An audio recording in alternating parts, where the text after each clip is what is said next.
Lo que quiere Dios es perdonar pecados, porque mientras más pecados perdona, más se suman a la iglesia. Mire, vea la importancia de un pecador. Vea la parábola de las 100 ovejas, la que se pierde. 99 las apartó y el pastor fue por una sola. Y la buscó hasta conseguirla y se la puso a sus hombros. Y vino gozoso. Dice la Biblia que vino y le compartió a sus amigos y a sus vecinos que su oveja perdida la había conseguido. Y dice que hubo un gran gozo. Entonces después el Señor Jesucristo, posterior a esta parábola, dice, así es en el cielo. Habrá más gozo en el cielo por un pecador que se arrepiente, que por 99 justos que no necesitan arrepentimiento. Entonces, para que se arrepienta uno solo, necesita entender que es culpable. Y esa es la esencia del evangelismo. El punto clave es que la gente se sienta culpable. Al sentirse culpable, el Señor obra en él. Es por eso que Dios me bendice, Dios me da esto, Dios lo otro. No, eso está tan fuera del orden de la evangelización. Está muy lejos, amigo, está muy lejos. Mientras más culpable se sienta la persona, Dios más provecho va a tener de esa culpabilidad para salvar. Y posteriormente podría sanar como al paralítico. Y posteriormente pudiera hacer todo, porque si esa salvación es genuina y ese ser humano recibe en su corazón esa gracia tan extraordinaria que es el Espíritu Santo con sus frutos, estos frutos le van a llevar a la persona a caminar en una dirección de santificación. Y eso es para provecho del creyente y para provecho del mismo reino en la tierra. ¿Por qué? Porque en una iglesia que está llevándose a un proceso de santificación, lo único que proyecta la iglesia es la luz del mundo y la sal de la tierra. Esto va más allá de la tradición y las costumbres, del creer limitadamente en un Dios de religión.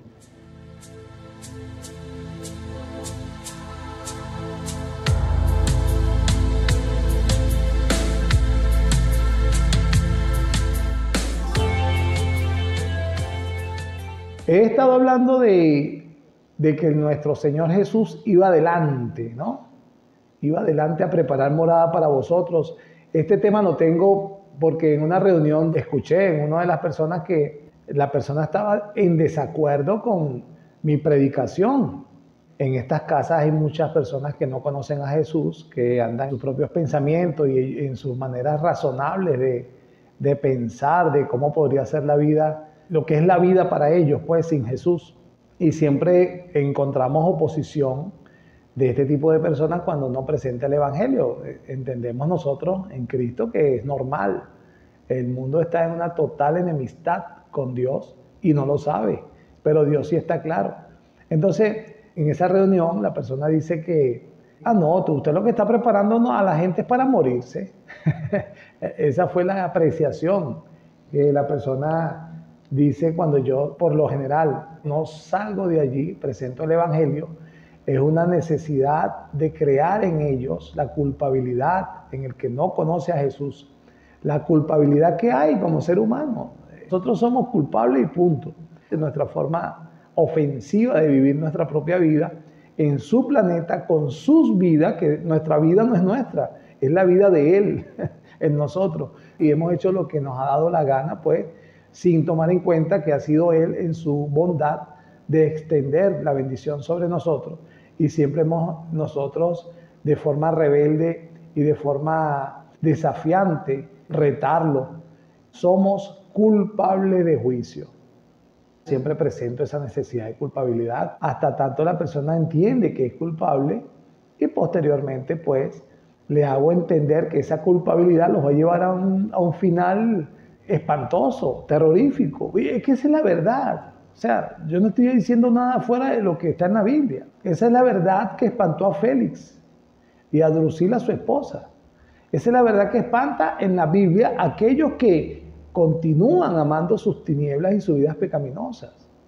Pero esa verdad también es suficiente para que otros lo crean y desesperadamente busquen la salida. Y es la salida que presenta Dios, porque esa culpabilidad y esa sentencia que marca a los culpables no queda allí, está en el planeta, es normal. Sí hay culpabilidad, sí hay una sentencia, sí existe un infierno, sí existe un lago de fuego. Ese cuento no queda allí, el Evangelio no queda allí. El Evangelio presenta luego a un Dios amoroso para que, viniendo al planeta y asumiendo esa culpa en sí mismo, en su humanidad, al morir por nosotros, cargando todos nuestros pecados y cargando esa culpabilidad que yo siempre presento. Y que al final de todo esto, nosotros los seres humanos, estamos en este planeta es por un tiempo que el mismo Dios nos presta. un tiempo muy corto.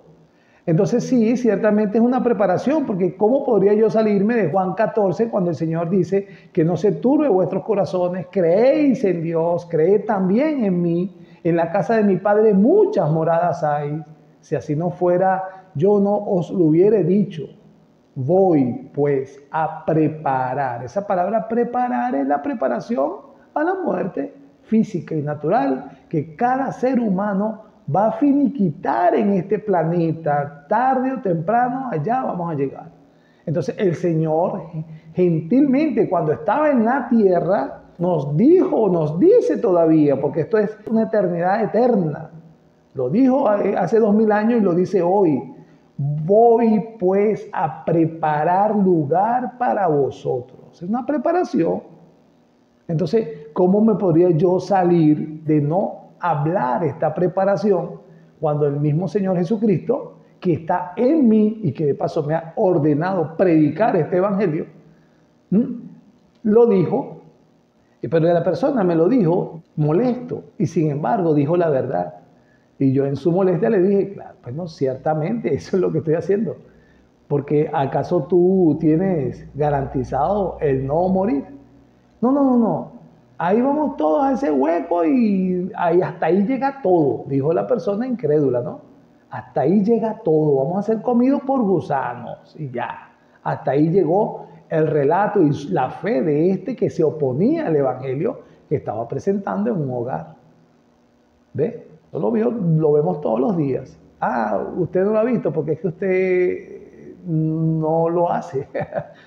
Prefiere ir al templo donde están todos los hermanos todos los días a alabar a Dios. No, yo prefiero ir donde están los pecadores, los incrédulos, las pobres almas necesitadas de Dios. Cuán misericordia se podría levantar en mi corazón.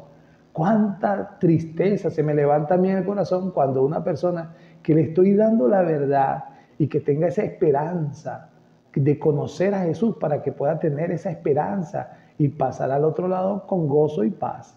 Paz que alcanza a través de la fe en Jesucristo, porque es borrada la línea de enemistad que existe entre Dios y los hombres. ¿Cuándo? Cuando el hombre cree por gracia, cuando el hombre es justificado. Romanos 5.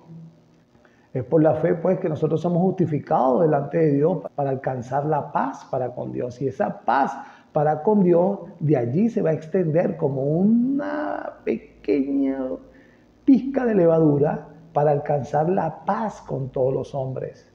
Ni siquiera la alcanzamos nosotros, es Dios quien nos la da, para que empiece a irradiar la paz para con todos los hombres. Mejor noticia que esa no puede haber, no puede existir en el mundo, no existe en el mundo, no hay una mejor noticia que esa. Por eso es ese evangelio que yo presento. No es un evangelio que tú me tienes que dar dinero para que Dios te multiplique. No, eso no tiene nada que ver con el evangelio. O una bendición, o incluso una sanidad, que muchas veces anhelamos esa sanidad en nuestros cuerpos enfermos. Yo recuerdo, siempre hablo de la palabra de Dios, cuando aquel hombre en la camilla lo trajeron entre 4 en Capernaum, que había tanta gente que ellos tuvieron que acceder por el techo. Ese hombre ni siquiera él, dice la Biblia que la fe de ellos, de los que los cargaban, necesitaban la sanidad del parapléjico, de nacimiento, postrado en una camilla, paralítico, dice la palabra que era un paralítico. Y ese hombre no estaba buscando la salvación, pero el Señor le salvó antes de sanarle. Le dice, tus pecados te son perdonados. Mire, lo hizo en carne, ¿oyó? El Señor no había ido a la cruz todavía, lo hizo en carne, asentando poderosamente sobre toda Capernaum y sobre todos los alrededores de Capernaum, que Él era el mismo Dios que perdona los pecados según las Escrituras, según el libro de Isaías. Que fuera de mí no hay nadie, no hay otro Dios quien salve. Entonces, Él allí no había ido a la cruz y extiende el perdón de los pecados hacia ese paralítico que no estaba buscando perdón. Ni siquiera Él estaba buscando perdón. Sus amigos estaban buscando sanidad en Él. Él no estaba buscando perdón. Me imagino que ese retumbar en Capernaum y en todos los alrededores retumbó los oídos de los fariseos y escribas que estaban en ese momento, porque ellos sí sabían de la ley. Ellos sí sabían que el único que podía perdonar pecados era Dios. Lo decían los profetas y lo decía la ley, y lo decían los salmos y lo decían donde ellos eran expertos en la Torá, en sus escrituras. Y escuchan a este hombre, a nuestro amado Señor Jesucristo, decir, tus pecados te son perdonados, y wow, estaba perdonando un pecado sin ir a la cruz. Entonces vean la situación del que buscaba la sanidad. Y esa es la condición humana, ¿yo? Es muy difícil que la gente busque a Dios para que le salve.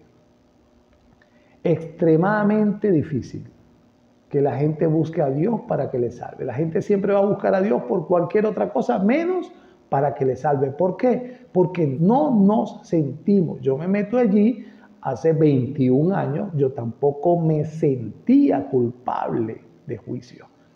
Yo no me sentía culpable. Yo pensaba que todo estaba bien, que mi vida estaba bien.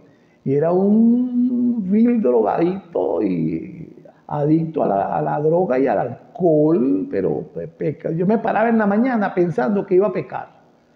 Y durante las 24 horas del día lo que estaba en mi mente era el pecado, el pensamiento, el mal, el mal, el mal, el mal. Y aún así no me sentía culpable. Y esa es la posición de aquel que no cree en el Señor, aquel que es incrédulo, aquel que todavía no ha alcanzado creer en el Evangelio. Y es por eso, mi estimada iglesia que me escucha hoy, y es por eso que es necesario predicar el Evangelio del reino. Pero extremadamente importante predicar la culpabilidad, el arrepentimiento y la cruz, por supuesto, porque en ella se derrama la sangre de nuestro Cordero inmolado para el perdón de los pecados. El perdón de los pecados es lo que va a hacer que el hombre sea justificado delante de Dios, por supuesto, al creer. Al creer es perdonado. ¿Cómo pudiera yo predicar otro evangelio si es este que pudieras correrle las cortinas a los que no se sienten culpables? No hay culpabilidad en el mundo, según el mundo. Según el Espíritu Santo, mucha, porque Él está en el mundo y el mundo no le puede ver porque no le conoce, pero Él está para acusar de pecado y de juicio. Está para acusar de pecado y de juicio. En la iglesia también está para santificar. Es el trato de Dios para la humanidad. Es el trato de Dios para la iglesia. Es el trato de Dios para todo el mundo. ¿Por qué me voy a desviar a predicar un evangelio diferente si ellos lo necesitan?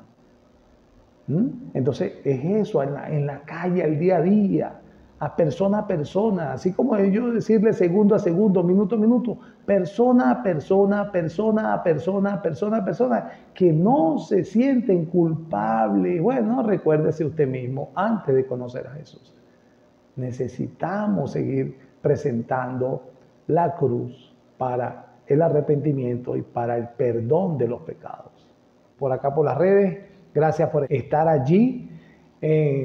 moviendo su dedito, por favor, ya que tiene el dedito en el teléfono, dele a me gusta y comparta este video y suscríbase a nuestro canal YouTube si aún no lo ha hecho y envíeme una solicitud de amistad si está en Facebook.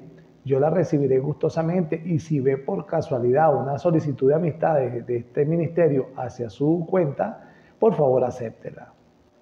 Por eso es que Dios se aprovecha en la tristeza de los hombres, se aprovecha en las enfermedades, en los lutos, en los divorcios, en las desgracias, en todo ese sufrimiento humano, para que tal vez la gente voltee a buscarle solución a sus problemas en Dios, y Dios presenta es el gran problema que tienen, que cuando la gente lo empieza a entender, wow, pero este problema que yo tengo, fíjense aquí lo que voy a decir, este problema que yo tengo, que no conozco a Jesús, ni le creo, vivo como me ha dado la gana vivir. Es un problema que no se trata de una enfermedad, ni un luto, ni desgracia, ni divorcio. Es un problema más grave. O sea, usted el problema físico, natural que pueda tener, a cualquier problema que pueda tener, usted tiene que multiplicarlo por 1.000.000. Porque el gran problema que tiene la persona que tiene el problema natural, al no conocer a Jesús, es que está condenado al infierno y eternamente. Cuando la gente entiende, wow, tengo una tremenda enfermedad, que bueno, de repente es hasta terminal, pero, mira, pero si yo termino los días en mi tierra hasta con esta misma enfermedad, ¿qué de mi alma si no creo? Escúcheme lo que estoy diciendo. Esa es la necesidad que existe en la humanidad. Y ese es lo que quiere Dios. Lo que quiere Dios es perdonar pecados, porque mientras más pecados perdona, más se suman a la iglesia. Mire, vea la importancia de un pecador. Vea la parábola de las 100 ovejas, la que se pierde. 99 las apartó y el pastor fue por una sola. Y la buscó hasta conseguirla y se la puso a sus hombros. Y vino gozoso. Dice la Biblia que vino y le compartió a sus amigos y a sus vecinos que su oveja perdida la había conseguido. Y dice que hubo un gran gozo. Entonces después el Señor Jesucristo, posterior a esta parábola, dice, así es en el cielo.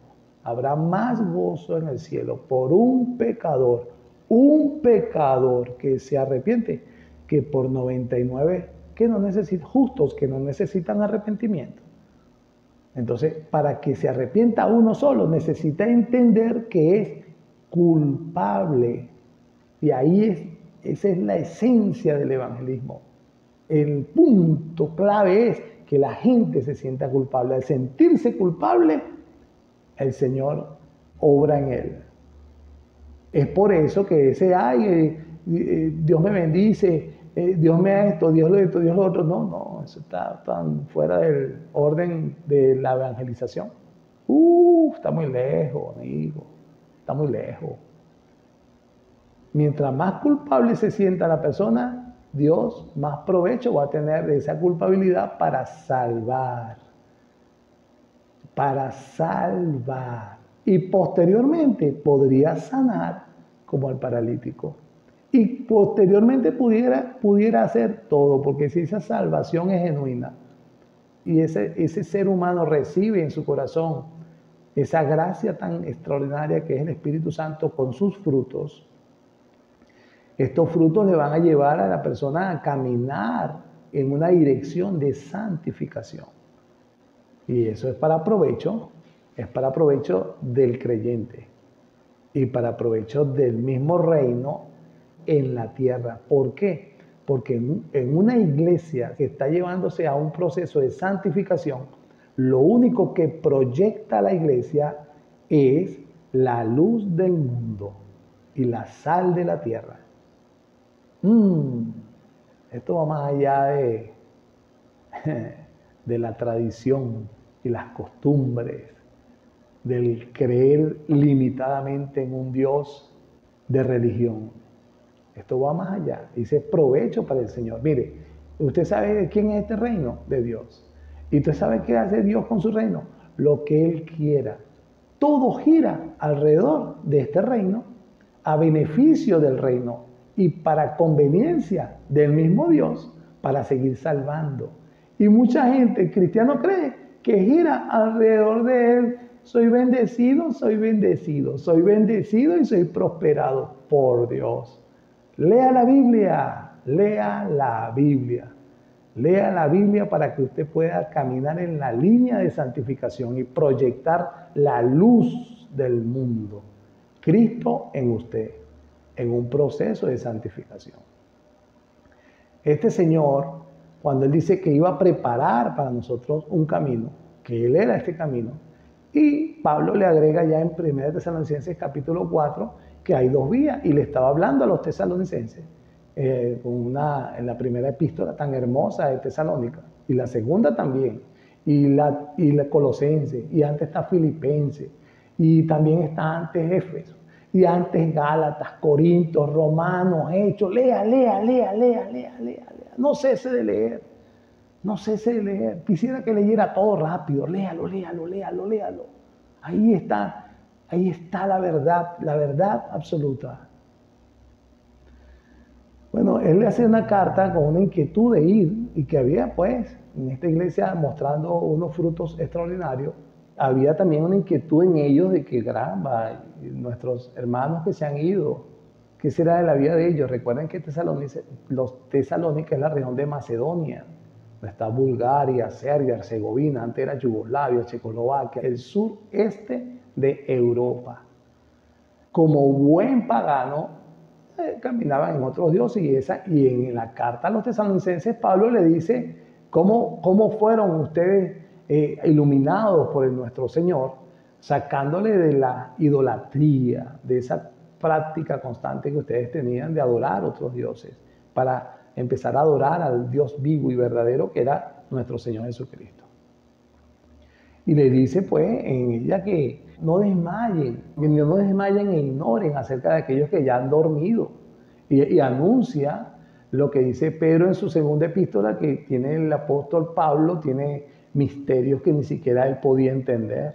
Un acontecimiento que es el arrebatamiento o el rapto de la iglesia, que ninguno de los apóstoles, ni siquiera Pedro, usted lo ve en segunda de Pedro cuando habla de Pablo y habla de estos misterios que, wow, mira, definitivamente el hermano Pablo está diciendo cosas que no se entienden en aquel tiempo. Hoy en día, pues, el Espíritu Santo ha procesado los corazones de la verdadera iglesia, y entendiendo, pues, que nosotros estamos esperando esa trompeta de Dios, esa voz de arcángel, esa voz de mando, para levantar, alzar a esa iglesia perfecta que el Señor Jesucristo está formando en todos estos siglos. Muy cerca está. Estamos muy cerca de ello. Él le anima, los que duermen se van con Cristo, y a otros, aún los que queden vivos cuando el Cristo venga, se van con Cristo también. Pero eso empieza en 1 Tesalonicenses capítulo 3. Le dice Pablo que le ha sido difícil llegar hasta ellos, y llega a un acuerdo entre Silvano y Timoteo, que son los que él narra en 1 Tesalonicenses capítulo 1, verso 1, quienes escriben la carta. Entonces llega a un acuerdo enviando a Timoteo, y él se queda en Grecia, en la región de Acaya, y manda a Timoteo. Pero en su primera epístola le dice, recuerden que, y en 1 Tesalonicenses capítulo 3 dice el verso 12, el Señor os haga crecer y abundar en amor, unos para con otros y para con todos, como también lo hacemos nosotros para con vosotros, para que sean afirmados vuestros corazones. La oración de Pablo, el deseo del apóstol Pablo para aquellos que habían creído por la palabra que Jesús había puesto en su palabra, y la predicación del evangelio seguramente les mostró que eran culpables porque adoraban ídolos. Seguramente la predicación de Pablo fue, son culpables, existe un infierno, si no se arrepienten van a ir al infierno. De una manera con mucho amor, bondad y benignidad, por supuesto, con el amor de Dios, predicándolo, ¿sí? Entonces les dice, después que habían creído estos tesalonicenses, él le dice que sigue orando, y su deseo constante está en 1 Tesalonicenses capítulo 3, verso 13, para que sean afirmados vuestros corazones. Escuche esto, irreprensibles en santidad delante de Dios nuestro Padre, en la venida de nuestro Señor Jesucristo con todos sus santos. Esto está en el 3. Y en 1 Tesalonicenses 4, en el verso 3, Habla de esa venida de Jesucristo. Entonces, si usted salta a 1 Tesalonicenses 4, sigue leyendo. Por lo demás, hermanos, os rogamos y exhortamos en el Señor Jesús que de la manera que aprendisteis de nosotros, como os conviene conduciros y agradar a Dios, así abunden más y más. Mira qué contradictorio es esto con la tradición, ¿no? Él dice que aprendiste de nosotros como os conviene conduciros. Recuerde que la carta la escribe Pablo y dice en 1:1, yo Pablo, apóstol de Jesucristo, Silvano, el hermano Silvano y Timoteo, mencionando a estos dos como colaboradores, como ministros del Evangelio, sin embargo no los nombra como apóstoles. Y dice, nosotros tres les hablamos y les consolamos a esto. Y en el capítulo 3, a partir del verso 6, él empieza ya no una consolación, sino una exhortación, arropando el capítulo 4 de esta epístola. Y ese nosotros habla de Pablo, Silvano y Timoteo. ¿Ve? Ve lo importante que es leer la Biblia desde el principio. Entonces está, ¿quiénes somos nosotros? Bueno, de eso está en 1 Tesalonicenses 4. Está hablando de unos nosotros. Vaya, 1 Tesalonicenses 1, que está hablando de Pablo, Silvano y Timoteo. Y fíjese qué contradictorio es lo que quiero decir. Era un ejemplo de vida que Pablo, Silvano y Timoteo mostraban al conduciros en medio de la iglesia. Y ese ejemplo de vida les estaba diciendo a los tesalonicenses, recuerden cómo nosotros nos conducimos entre vosotros. Y después dice, imítennos. ¿Se parece a hoy? Hoy en día dice, no vea al hombre. No es que no vea al hombre. Tienen que, el buen ministro de Cristo tiene que estar alineado a la epístola de Tito y a la epístola de Timoteo para que él no tenga que decir, no me mire a mí. Tiene que estar perfectamente alineado a los requisitos de Timoteo capítulo 3 y en Tito donde dice que debe ser un hombre irreprensible, que gobierne bien su casa, no debe ser pendenciero, debe ser sobrio, los requisitos. Y estos requisitos estaban sobre Silvano, Timoteo y Pablo, porque el mismo Pablo le dice, imítennos en nuestra forma de conduciros entre la gente. ¿Se da cuenta? La Biblia no se parece en nada a lo que se ve, ¿verdad? Bueno, para eso está llamada Filadelfia, el Ministerio de Evangelización Filadelfia, para recordarle a la gente que tenemos que parecernos a la Biblia. No, que yo creo que así, no crea, hay una cabeza. Y es así como dice la Biblia. Después dice, porque ya sabéis qué instrucción os dimos por el Señor Jesús. Las instrucciones que dimos, pues, la voluntad de Dios es, voy otra vez acá, vuestra santificación. Esa es la voluntad de Dios a la iglesia. La voluntad de Dios a la humanidad es la salvación. Esa es la voluntad de Dios, no hay otra fuera de ella. Y la voluntad de Dios a la iglesia, está hablándole Pablo a los tesalonicenses, a la iglesia, que se amaban unos a otros, que habían creído, que estaban llamados a conduciros en un estilo de vida, igual como sus ministros, Silvano, Timoteo y hasta el mismo apóstol Pablo. Santificación. Lo voy a leer otra vez para que no se nos olvide nunca, ¿verdad? 1 Tesalonicenses capítulo 3, verso 13. Sean afirmados vuestros corazones, irreprensibles en santidad delante de Dios nuestro Padre, en la venida de nuestro Señor Jesucristo con todos sus santos. 1 Tesalonicenses capítulo 4, verso 1. Por lo demás, hermanos, os rogamos y exhortamos en el Señor Jesús, que de la manera que aprendisteis de nosotros cómo os conviene conduciros y agradar a Dios, así abunden más y más. Porque ya sabéis qué instrucciones os dimos por el Señor Jesús. Pues la voluntad de Dios es vuestra santificación. Y ahí empieza una lista, de ahí en adelante una lista. ¿Vio? Que había una consolación, te vas para el cielo, tú creíste, espéralo. El Señor preparó lugar para ti, ya fue a preparar lugar para ti. Pero vive conduciéndote como viste a tus ministros, afirmado en tus corazones, irreprensibles en santidad delante de Dios, y que la voluntad de este mismo Dios es vuestra santificación. En la lista es: os apartéis de fornicación. Que cada uno de vosotros sepa tener su propia esposa en santidad y honor, no en pasión de concupiscencias, como los gentiles que no conocen a Dios. Que ninguno agravie ni engañe en nada a su hermano, porque el Señor es vengador de todo esto, como ya os hemos dicho y testificado. Pues no nos ha llamado el Señor a inmundicia, sino a santificación. Otra vez. Aló, iglesia. Esto es la Biblia. Estoy leyendo 1 Tesalonicenses 4. Santificación. Ay, que no la conozco. Ya la conoce.